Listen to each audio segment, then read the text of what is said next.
नमस्कार दोस्तों, एक बार फिर स्वागत करता हूँ किताबों की इस अनोखी दुनिया में। आज हम बात करने जा रहे हैं माइकल चैपमैन द्वारा लिखी गई book 50 positive habits to transform your life. हर व्यक्ति का सपना होता है कि जिंदगी में कामयाबी हासिल कर दुनिया को ये दिखाए कि वो भी किसी से कम नहीं है। हर व्यक्ति इस बात को जानता है कि कामयाबी हासिल करना इतना आसान तो नहीं होता, कामयाबी यूं ही तो हासिल नहीं होती। कामयाब बनने के लिए कड़ी मेहनत और कई आदतों में बदलाव करना पड़ता है। इस बुक में दी गई आदतों को अपनाकर आप कामयाबी की ऊंचाइयों को छू सकते हैं। आइए जानते हैं कि वे आदतें जिन्हें अपनाकर आप भी कामयाब हो सकते हैं। ऑथर ने इस बुक को 6 पार्ट्स में डिवाइड किया है। Fitness habits, mental habits, emotional habits, lifestyle habits, personal habits and developing habits. सबसे पहले हम बात कर लेते हैं फिटनेस हैबिट्स की। आजकल की भाग दौड़ भरी जिंदगी में सेहत का ख्याल रखना बहुत मुश्किल सा हो गया है। इस बुक में दिए गए सिंपल आदतों को अपनाकर आप एक बेहतरीन जिंदगी का आनंद ले सकते हैं। Number 1, walking every day. Morning के टाइम हमें सिंपली टहलना और एक्सरसाइज करना चाहिए। एक्सरसाइज करने से हमारी बॉडी में एंडोर्फिन्स रिलीज होते हैं जो हमारे माइंड को साफ करते हैं और हमें पूरे दिन हैप्पी रखते हैं। वॉकिंग हमारे मूड को इम्प्रूव करता है। स्टेइंग एक्टिव, ऐसा हम सभी के साथ होता है कि घर हो या ऑफिस, मोस्ट ऑफ टाइम हम बैठना ही पसंद करते हैं। हमेशा एक्टिव रहने के लिए हर 30 मिनट्स पे वॉक करना चाहिए और बॉडी को स्ट्रेच करना चाहिए। वर्किंग आउट, अपने डेली एक्सरसाइज रूटीन में उन एक्सरसाइज को ऐड करना ना भूलें जो बॉडी पार्ट्स को स्ट्रेंथ प्रोवाइड करते हैं, जिससे कि आप हमेशा स्ट्रॉन्ग फील करेंगे और आपका दिमाग बहुत तेज काम करेगा। जॉगिंग ऑन द स्पॉट, दिन में आपको जब भी फ्री टाइम मिले आप जहाँ है वहीं पे जॉगिंग करना स्टार्ट करें। बेडरूम एक्टिविटीज, अब अपने फैमिली मेंबर्स के साथ अधिक से अधिक टाइम स्पेंड करें जो आपको स्ट्रेस फ्री रखने में आपकी काफी हेल्प करेगा। फाइंडिंग अ हैबिट, हमें न्यू हॉबीज चूज करनी चाहिए जिससे कि लाइफ में वैरायटी ऐड होती है। यह प्रयास करना चाहिए कि हम उन हॉबीज में सक्सेसफुल कैसे बन सकते हैं जिससे कि हम लाइफ में आने वाले न्यू चैलेंजेस को इजिली टेक ओवर कर सकें। पार्क फॉर अवे, जब भी आप बाहर जाएं कोशिश करें कि अपनी कार या बाइक पार्किंग के लास्ट में पार्क करें जिससे कि आपको थोड़ी देर वॉक करने का टाइम मिल जाएगा। स्ट्रेचिंग प्रॉपरली, नहाने या टहलने के बाद 5 मिनट्स का स्ट्रेचिंग बॉडी को हील करता है और पेन को रीबाउंड करता है। टीमिंग अप, क्या आप चाहते हैं कि आपकी बॉडी गुड शेप में रहे तो आपको एक रनिंग बडी ढूंढना पड़ेगा जो आपके साथ रनिंग कर सके। एक रनिंग बडी आपके फिटनेस में रियल डिफरेंस ला सकता है। मेकिंग एक्सरसाइज फन, आप वो करना चूज करो जो आपको अच्छा लगता है, जैसे फुटबॉल खेलना, जिम जाना, स्विमिंग करना। इसी बहाने बिना बोर हुए लंबे समय तक आपकी एक्सरसाइज भी हो जाएगी। मेंटल हैबिट्स, अगर आप खुद को मानसिक रूप से स्वस्थ रखना चाहते हो तो अपनी रूटीन में शामिल करो ये habits. 11, looking at negativity, author के हिसाब से ये आपकी लाइफ की सबसे पावरफुल चेंजेस में से एक है जिसे बदलना है। हालांकि आप बदल सकते हैं। आप अपने आसपास की दुनिया को पूरी तरह कैसे देखते हैं, आप निगेटिविटी को कैसे देखते हैं। ऑथर कहते हैं कि मेरे माइंडसेट को बदलने का सबसे आसान तरीका यह था कि मैंने खुद को इससे अवेयर कराया। अगर आपको एहसास है कि आप नेगेटिव हो रहे हो तो इसे स्वीकार करो और अपने माइंडसेट को बदलने की कोशिश करो। थिंकिंग अबाउट सक्सेस, आप अपनी लाइफ में जो भी पाना चाहते हो या फिर बनना चाहते हो सिंपली विजुअलाइज करो कि फ्यूचर में आप वो पा चुके हो या फिर बन चुके हो। ये हैबिट आपके सक्सेस रेट को कई गुना ज्यादा बढ़ा देगा और आपको मेंटली इंप्रूव करेगा। कंटेम्पलेशन रिलेशन, जब भी आप किसी काम की शुरुआत करें तो पॉजिटिव रिजल्ट को सोचें। यदि आप बिना सोचे समझे कोई स्टेप लेते हैं तो अपने गोल को अचीव करते समय जो भी प्रॉब्लम्स आएंगे आप उनको फेस नहीं कर पाएंगे और रिजल्ट भी हो सकता है नेगेटिव हो। नोटिंग योर पॉजिटिविटी, आप अपने दिमाग में वास्तव में कितनी बार ध्यान देते हैं कि आप कब पॉजिटिव रहते हैं और कब नहीं। आप अपने ऐसे कई सारे कामों को याद रखो जो आपको पॉजिटिव रखने में आपकी हेल्प करते हैं। ये हैबिट आपको पॉजिटिव रखने के लिए हमेशा मोटिवेट करेगा। डिटेलिंग द पॉजिटिव्स, इस दुनिया में 2 तरह के लोग होते हैं, एक वे जो सिर्फ प्रॉब्लम के बारे में बातें करते हैं और एक वे जो सॉल्यूशंस के बारे में बातें करते हैं। यह आपको खुद डिसाइड करना पड़ेगा कि आपके अंदर कौन सी हैबिट है और एक सॉल्यूशन ओरिएंटेड पर्सन बनने की कोशिश करो। चैलेंजिंग एजम्पशन, अब अपने खुद के एजम्पशन को कितनी बार चैलेंज किया होगा सोच कर देखो। अगर आप अपने खुद के बनाए हुए एजम्पशन को चैलेंज करना शुरू करोगे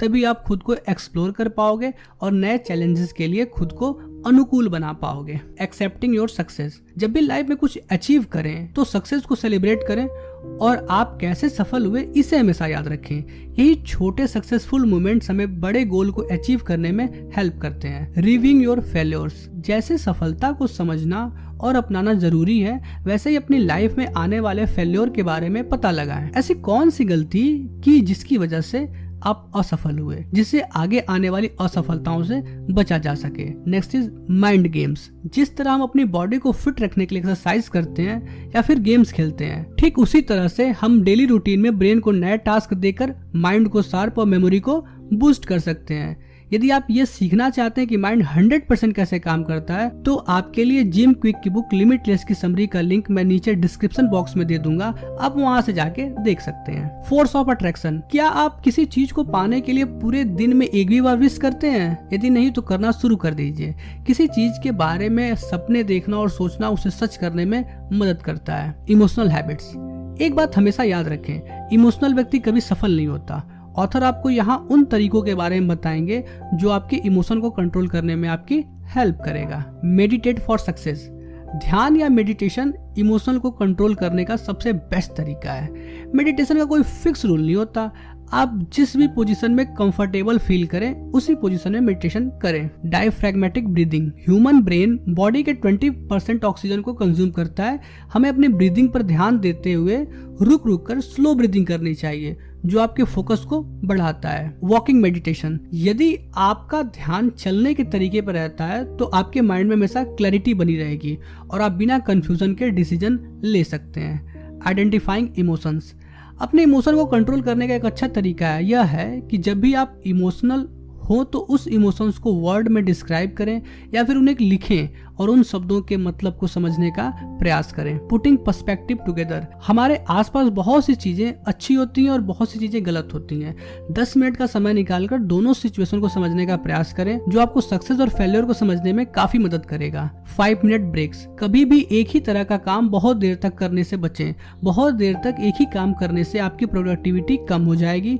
बीच में 5 मिनट का ब्रेक लें। जब आप दोबारा काम पे लौट के आएंगे तो आप रिफ्रेश फील करेंगे। You are what you eat. जैसा हम खाते हैं वैसा फील करते हैं और हमारे बॉडी के रिएक्शंस भी वैसे ही होते हैं। इसलिए खाते समय हमेशा ध्यान रखें कि उन चीजों को कभी न खाएं जो हमें बुरा फील कराती हैं। Handling negative emotions. अगर आप खुश हो तो दुखी भी होगे, आप चाहकर भी इसे नहीं रोक सकते, लेकिन आप एक चीज कर सकते हैं, खुद के माइंडसेट में ये बात बैठा लें कि दुखी होना एक ऑप्शन है, ये कोई परमानेंट नहीं है, जिससे कि लाइफ इजी हो जाएगी। Sitting outside. आप घर से बाहर निकले, एक अच्छी जगह पर जाकर बैठे जहाँ कोई डिस्ट्रैक्शन ना हो, बर्ड्स की आवाज को सुने, वहाँ के इन्वायरमेंट में पूरी तरह खो जाएं। Mental redirection. अपने मेंटल थॉट प्रोसेस पर ध्यान दें, माइंड में आने वाली निगेटिविटी को चुनौती दें और हमेशा पॉजिटिव सोचें और फील करें। Lifestyle habits. What's your values. अपनी लाइफ के कोर वैल्यूज को आइडेंटिफाई करें।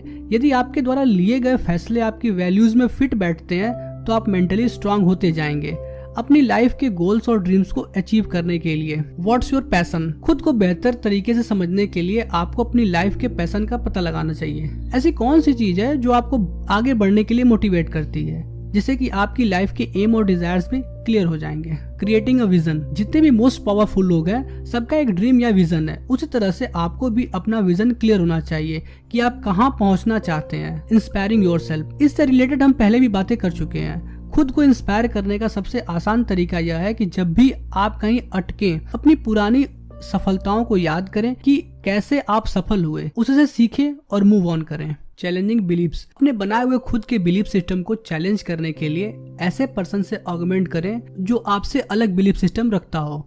आर्गुमेंट के सारे पॉइंट्स को ध्यान से समझें, जो आपकी हेल्प करेगा एक नया बिलीफ सिस्टम बनाने में। लेटिंग गो। ऑथर कहते हैं कि बहुत सारे लोग, इवन मैं भी खुद, सांसारिक संपत्तियां जैसे कार से लेकर टीवी तक इकट्ठा करने में लगे रहते हैं और फिर उन चीजों को खोने से डरते हैं। पता लगाएं ऐसी कौन सी चीज है जिसकी आपको जरूरत नहीं है। उन सभी चीजों को अपने से दूर कीजिए। सेल्फिश और सेल्फलेस। आप क्या बनना पसंद करेंगे? अगर आप कंफ्यूज हैं तो याद रखिए, यदि आप लाइफ में सब कुछ हासिल करना चाहते हैं तब तो आपको सेल्फिश बनना पड़ेगा। इसके अलावा और कोई दूसरा रास्ता नहीं है। Stopping yourself short. आप बुरे से बुरे सिचुएशन में क्यों ना हो, लेकिन कभी भी खुद को किसी से छोटा ना समझें।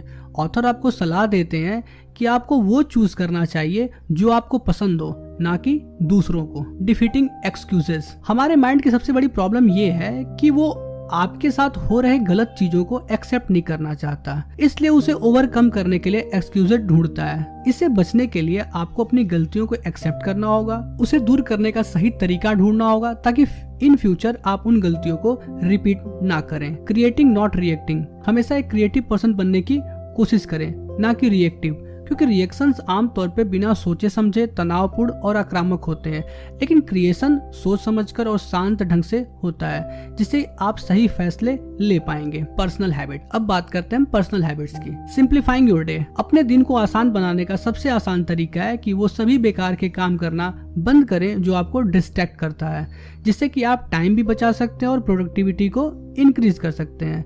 एस्टेब्लिशिंग योर गोल्स, हम सभी अपनी लाइफ में अलग अलग तरह के कई सारे गोल सेट करते हैं, लेकिन हमें अपनी लाइफ के मोस्ट चैलेंजिंग गोल्स को पहले अचीव करने का प्रयास करना चाहिए, जिससे कि लाइफ में आगे बढ़ना काफी आसान हो जाता है। बिगिनिंग अ प्रोजेक्ट, अपने प्लान और एम्बिशंस को मोटिवेट करने का सबसे क्रिएटिव तरीका यह है कि एक प्रोजेक्ट बनाएं और प्रोजेक्ट को इनिशिएट करने के लिए डेली 30 मिनट का टाइम दें। And the last is developing habits, determining productivity, आपको मोर प्रोडक्टिव बनने के लिए यह देखना होगा कि क्या आप काम करते समय कंप्लेनिंग करते हैं या फिर चिड़चिड़ा महसूस करते हैं। तो पता लगाएं ऐसी कौन सी चीज है जिसकी वजह से आप ये करते हैं, उससे आप कैसे बच सकते हैं। बैचिंग फॉर सक्सेस, आप ऐसे काम की लिस्ट बनाएं जो एक तरह के हैं और उन्हें एक साथ करने की कोशिश करें, जिससे कि आप बाकी कामों को तेजी से खत्म कर लेंगे और दूसरों के कंपेयर में जल्दी सक्सेसफुल हो सकते हैं। क्रिएटिंग प्रायोरिटी, काम को बेहतर ढंग से करने का सबसे आसान तरीका है कि सभी कामों की प्रायोरिटी लिस्ट बनाएं,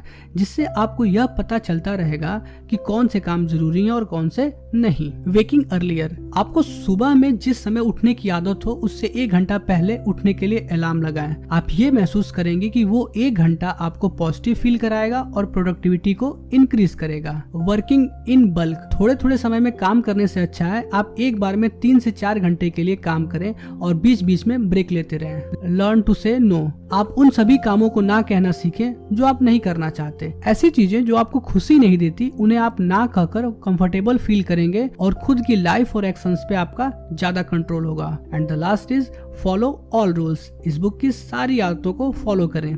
इसके लिए आप इस वीडियो को बार बार देख सकते हैं, जिससे कि आप इन आदतों को आसानी से याद कर लेंगे। ये बुक की समरी यहीं समाप्त होती है। तो आपको कौन सी आदत सबसे अच्छी लगी हमें नीचे कमेंट बॉक्स में जरूर बताएं।